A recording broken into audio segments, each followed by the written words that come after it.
January 2025. The credit card bill for a little shopping lands on the kitchen table, and the total looks close to what your old mortgage used to be. Not designer labels.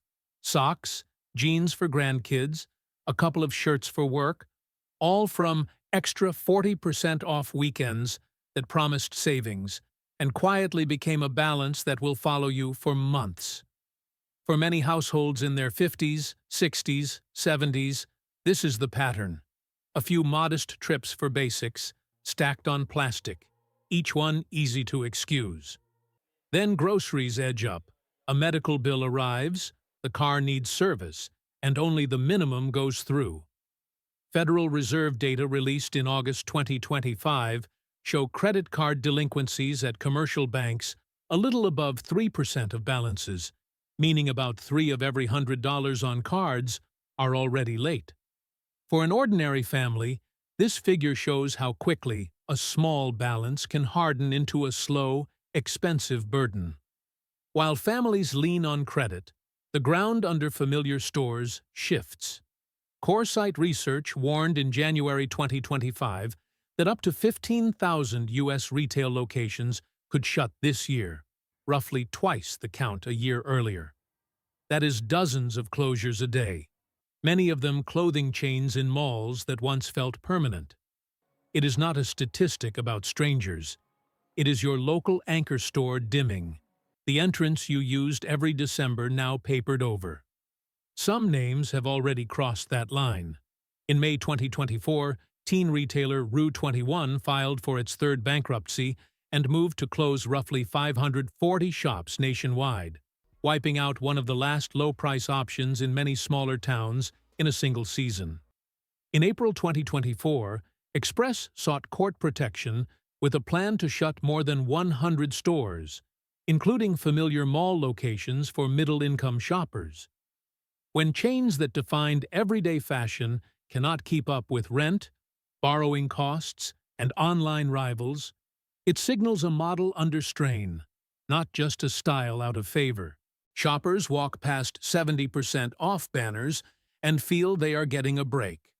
In truth, many are loading bargains onto revolving balances at rates their parents never faced, while the retailers behind those signs run liquidation sales to feed creditors and landlords.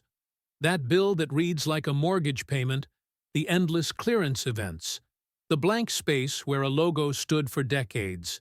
Together, they say one quiet thing. The problem is not that we buy a t-shirt.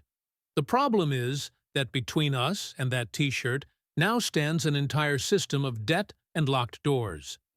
15 years ago, the routine felt steady. Weekend trip to the mall, same anchors at every entrance, same brands year after year. Macy's, JCPenney, Gap, Victoria's Secret, Foot Locker. Full parking lots on Saturdays. Clear discounts in August and December. If you were 50 and working the floor, you could count on enough hours, health coverage, and a holiday rush that actually paid the bills. Not perfect, predictable. That foundation has been cut down piece by piece. Gap Inc. announced a plan to shut about 350 Gap and Banana Republic stores across North America by 2023, roughly a third of those banners, explicitly to make the store fleet smaller and healthier. In plain terms, one of the classic middle-of-the-mall brands decided that hundreds of normal locations no longer earned their keep. When a company walks away from that many sites on purpose, it means the old model is too heavy for the new customer.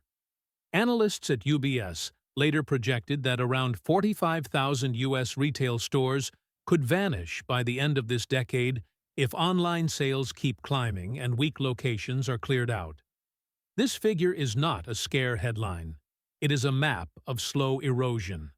It tells you that what looked like a few rough years after the pandemic is, in fact, a long unwind of excess space, especially in clothing and shoes. For many towns, those spaces are not decoration. They are jobs, sales tax, security in the parking lot, a reason for people to come. Meanwhile, buying habits shifted more than most headlines admit.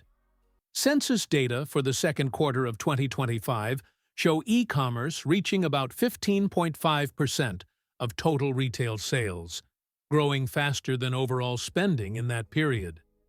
Behind that share is a simple story. More orders placed from the couch, fewer visits to the strip center. We all chose convenience to cope with higher prices and tighter budgets. No guilt in that. But every click that bypasses the mall makes it harder for a mid-price chain with real rent, real staff, and real inventory to survive. For older workers and shoppers, the result is a quiet split. Luxury labels and niche boutiques adjust.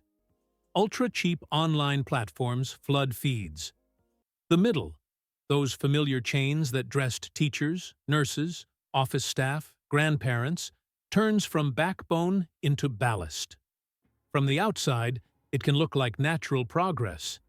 Yet in the letters to landlords, in the shrinking floor staff, in the darkened wings of once busy centers, you can already see that something deeper than fashion is breaking.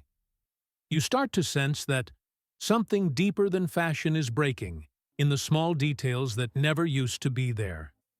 Permanent final sale banners that hang for months. Racks where common sizes vanish while odd leftovers stay. Signs at the register. No free returns on sale items. 8.95 return fee will be deducted from your refund. This is how companies behave when they are trying to pull cash forward, not when business is comfortable. Behind those signs is a cost most shoppers never see. Industry estimates based on National Retail Federation data put 2024 U.S. merchandise returns at about 17% of sales, close to $890 billion in goods sent back, up from roughly $743 billion the year before. In simple terms, nearly 1 out of every $6 that retailers ring up comes straight back at them. Processing that load, shipping, checking, repackaging, or dumping, eats into margins that were already thin. So, paid returns are not greed in a vacuum. They are a warning that the old promise of free, easy, no questions asked is no longer financially safe. Another quiet marker. Who is falling into court protection? A 2024 review from S&P Global Market Intelligence and other trackers shows retail bankruptcy filings jumping sharply from the prior year, with apparel and specialty chains heavily represented. That shift means more brands asking judges, not customers, for extra time. For a viewer, the takeaway is straightforward. When failures almost double in 12 months, while headlines still speak of solid consumer spending, you are not looking at a few mismanaged labels, but at a business model that breaks easily once credit tightens. At the same time, government figures show total spending on clothing in 2024 higher in dollars than in 2023. People are still buying, but they are buying differently. Fewer trips, more online orders, more hunting for bargains, more dependence on cards. For older households on fixed or careful incomes, that means the budget pressure is real, even when official data claim resilience. You feel it when you delay a doctor's visit because of a bill from a cheap shopping weekend that has not yet been paid off. These threads connect. Endless clearance, shrinking assortments, stricter return rules, a spike in filings, and spending that grows on paper while comfort does not. None of this is theatrical. It is methodical. It shows 15 once stable clothing chains standing in the same pattern. Heavy lease costs, rising return expenses, more fragile customers, and lenders who are less patient than they were a decade ago. Those small irritations at the checkout are not random. They are early clues that push us toward a breaking point, where one legal notice can erase hundreds of stores at once. The breaking point arrives in the most ordinary way. 3 headlines on the same morning, in 3 different states, all saying the same thing. Going out of business. Final liquidation. Store closing after decades. A fast fashion giant that filled entire wings of malls, a mid-price chain for office clothes, a regional retailer that dressed working families, each using nearly identical language about leases, debt, and evolving consumer behavior. It sounds technical. It is really a mass eviction from the physical places where Americans bought their everyday lives. Then one name cuts through the noise. Court filings in March 2025 show Forever 21 back in bankruptcy, carrying about $1.6 billion in debt and hundreds of millions in recent losses, with plans to shutter a large slice of its locations. For viewers who remember their children lining up there on weekends, this indicator is simple. If a brand built on cheap volume for young shoppers cannot make its math work in this environment, the stress on less trendy chains is even worse. Another thread snaps lower to the ground. Bob's Stores, a New England staple for workwear and school clothes, confirms in mid-2024 that all remaining locations will close after 70 years. This is not luxury. This is steel-toe boots, team hoodies, basic sneakers. When a chain like that disappears, families in those towns lose a practical option. Hundreds of workers lose shifts and health insurance, and shopping dollars drift to big-box giants or distant websites. For mid-market players, even survival now comes with a warning label. Express Files for Protection in April 2024 starts shutting dozens of stores, and by June, a new owner structure leans heavily on digital and fewer physical sites. On paper, the brand continues. On the ground, malls lose another anchor. Landlords lose rent. Nearby kiosks lose foot traffic. The same logo online hides the fact that one more employer and taxpayer in a real community has been cut down. Research firms tracking closures through early 2025 note that the pace is no longer a slow drip, but a wave concentrated in apparel and discretionary retail, with projections that the New Year's shutdowns will be several times higher than the last. For an ordinary person, the meaning is clear without any jargon. It is getting easier to scroll for clothes and harder to find a stable job or fair-priced options in a 15-minute drive. Seen together in 1 week, a fashion giant in court, a regional chain erased, a familiar mall brand shrinking into a logo on a website, these events confirm what the small signals only hinted at. The issue was never one store or one style. It is a chain reaction reaching from corporate debt desks to kitchen tables, and the next link is how those closures feed directly into the finances of households and hometowns. The damage becomes real when you follow one family through a year. In early 2025, they cut back on clothes, switch to sale racks, delay new shoes. Not because they lost interest, but because every dollar competes with rent, food, medicine. Earnest Analytics finds that spending at clothing and accessories stores in the first months of 2025 slipped by almost 4% compared with a year earlier. For a typical household, this indicator means two simple things: fewer fresh items in the closet and less cash flowing to the stores that employed their neighbors. For chains living on thin margins, that softer flow sets off a chain reaction. Lower sales mean managers trim shifts, close earlier on weekdays, and cancel seasonal hiring. Reduced hours make it harder for workers over 50, who depend on steady schedules for health coverage and Social Security credits to keep benefits intact. With less staff on the floor, service erodes, shoppers feel neglected, and some quietly move more of their spending online, pushing store traffic down another step. Behind the scenes, money is more expensive. Federal Reserve data show that by mid-2025, the average interest rate on credit card plans at banks hovered in the mid-20s. For families, this means carrying a balance from discount shopping costs far more than it did a decade ago. For retailers, higher rates on corporate borrowing raise the hurdle for every store that is only okay.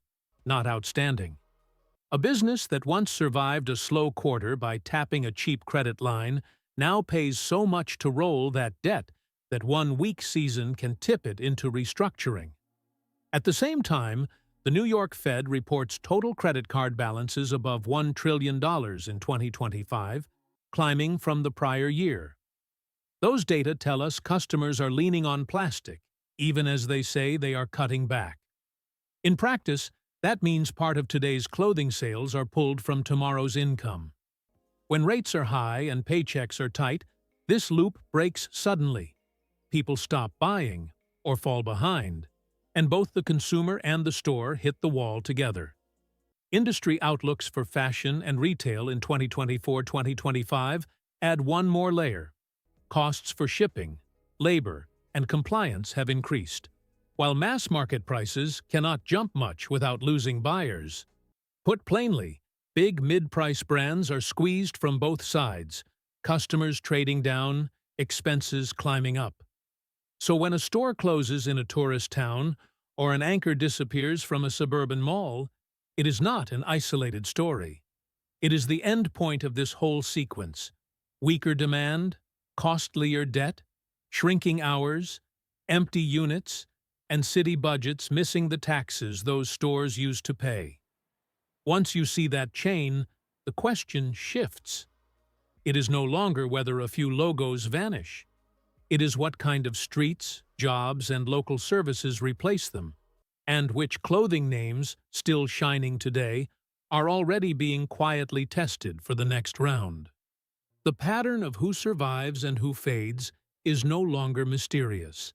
The companies most at risk share three traits: thin cash buffers, heavy rent in aging malls or strip centers, and a customer base already stretched by their own card balances.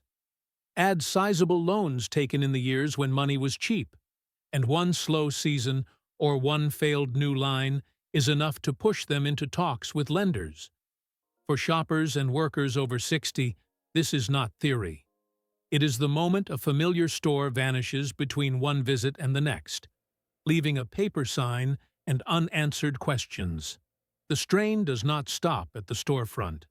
Cushman & Wakefield's National Shopping Center report for late 2025 shows vacancies edging higher than a year before and demand on track for its weakest year since the pandemic, even as a few A locations stay full.